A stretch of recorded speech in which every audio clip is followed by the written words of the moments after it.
«15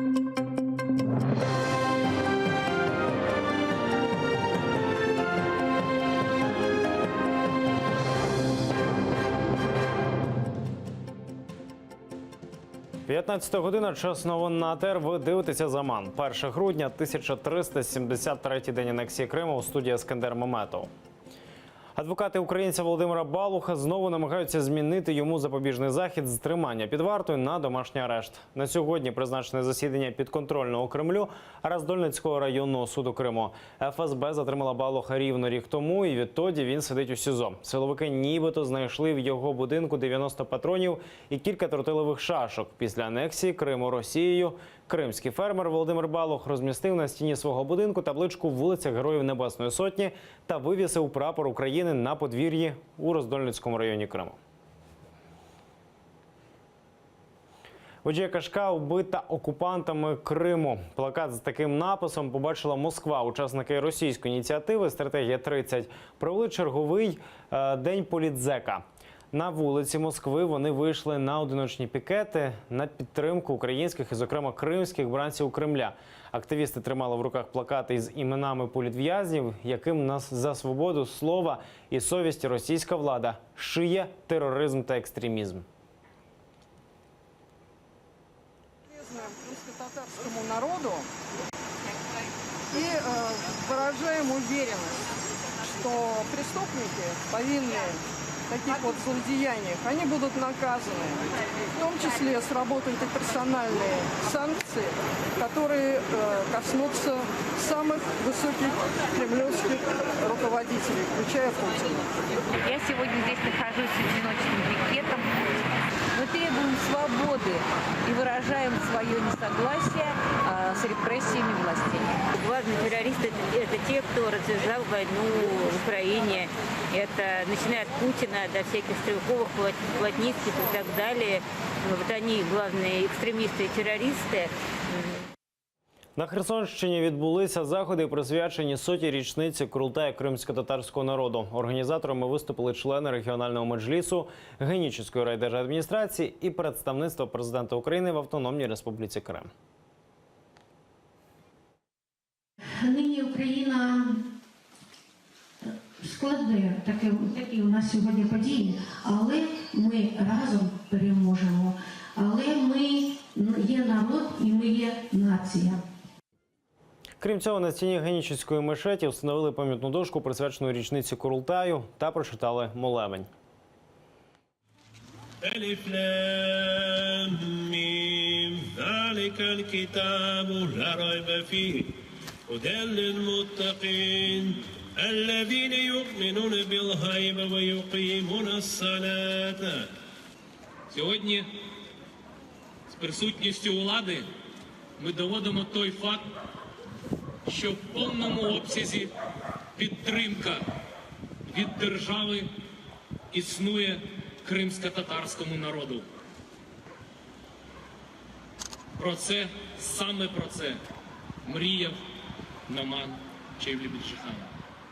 Розуміння, що в тому осередку кримсько-татарського життя, який сьогодні ми маємо на Херсонщині, на цій гостинній землі, є розвиток народу, є розуміння майбутнього, є пам'ять про минуле, і ми будемо надавати цьому всіляку підтримку.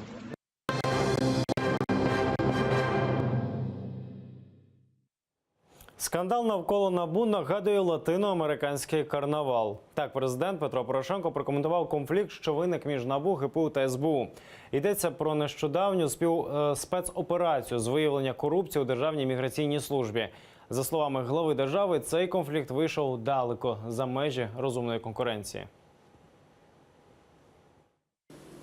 Не можна, щоб жоден правоохоронний орган залучався до політичної діяльності. Суспільство воліє війни з корупцією та іншими видами злочинності, а не війни компроматів. І я, як президент, точно разом з суспільством. Здорове суперництво, цивілізовану конкуренцію, чесне змагання вітатимуть і президент, і суспільство. А от конфлікти, сварки, інтриги та ворожнеча є абсолютно неприйнятними і йде на користь виключно спільному ворогу. злочинності і корупції. Відсьогодні в Україні зростає прожитковий мінімум до 1762 гривень. Це для працездатних осіб. Для осіб, які втратили працездатність, ця сума становить 1373 гривні. Відповідно, зростають і усі види соціальної допомоги, які прив'язані до прожиткового мінімуму. Наприклад, максимальна допомога одиноким матерям для дітей до 6 років становитиме 1492 гривні. А ось розмір мінімальної допомоги у зв'язку з вагітністю і пологами зросте на 19 гривень і становитиме щонайменше 440 гривень. При цьому мінімальна зарплатня залишається на рівні 3200 гривень. Україна має терміново запропонувати альтернативу «Північному потоку-2». Так вважає словацький експерт з енергетичних питань Карл Хірман. На його думку, Європа чекає пропозицій на випадок, якщо цього газогону не буде. Але українська сторона відмовчується. Хірман каже, якщо Україна у 2020-2021 роках залишатиметься гравцем на ринку транзиту газу, питання «Північного потоку-2» взагалі зникне з порядку денного. Напередодні парламент Данії ухвалив закон, що дозволяє заборонити прокладання газогону «Північний потік-2» через її територіальні води. Водночас проти будівництва «Північного потоку-2» виступить і США, оскільки цей газогін підвищить вразливість Європи перед перебоями постачання російського газу та завдасть економічної шкоди Україні. Таку позицію Вашингтона озвучив заступник помічника держсекретаря США Джон Маккарік. Євросоюз скорочує фінансову допомогу Туреччині на 175 мільйонів євро. Причина – питання членства Туреччини в ЄС раніше було заморожене. Брюссель також може заблокувати ще 3,5 мільярди євро кредитів на різні проекти розвитку у цій країні. Євросоюз вважає, що Туреччина відходить від європейських демократичних стандартів, тому такий режим фінансуватися не буде.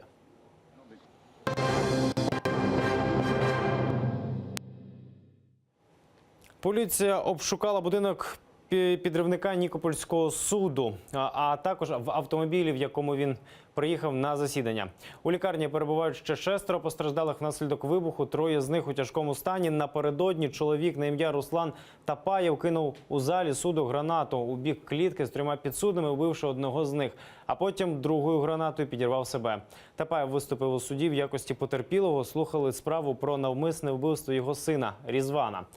Тапаєва-молодшого застрелили торік у лютому. Гранати його батько дістав після того, як судді оголосили про чергове перенесення засідання. Поліція головним мотивом Руслана Тапаєва вважає помсту. Про стан здоров'я людей, які напередодні дістали поранення, розказав начальник медичної частини Нікопольської шпиталю. Состояние с положительной динамикой, в последующем будет оперироваться, но это уже в плановом порядке.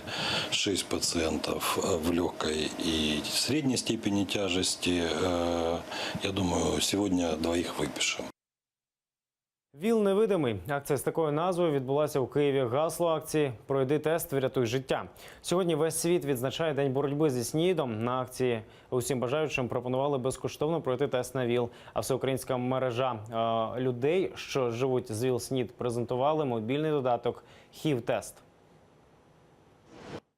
Само приложение найдет рядом все места, где он может реально пройти бесплатно либо платно тест на ВИЧ, получить консультацию психологическую, социальную, получить терапию и получить те сервисы, которые необходимы людям, у которых оказалось такое заболевание. У Києві до акції долучилася і патрульна поліція. Правоохоронці пройшли тестування на ВІЛ-СНІД. Також їм роздали планшети та робочі блокноти з усіма необхідними номерами, у разі якщо до них звернеться хвора на ВІЛ людина і попросить про допомогу. Організували акцію спільно управління поліції Києва та Альянс громадського здоров'я.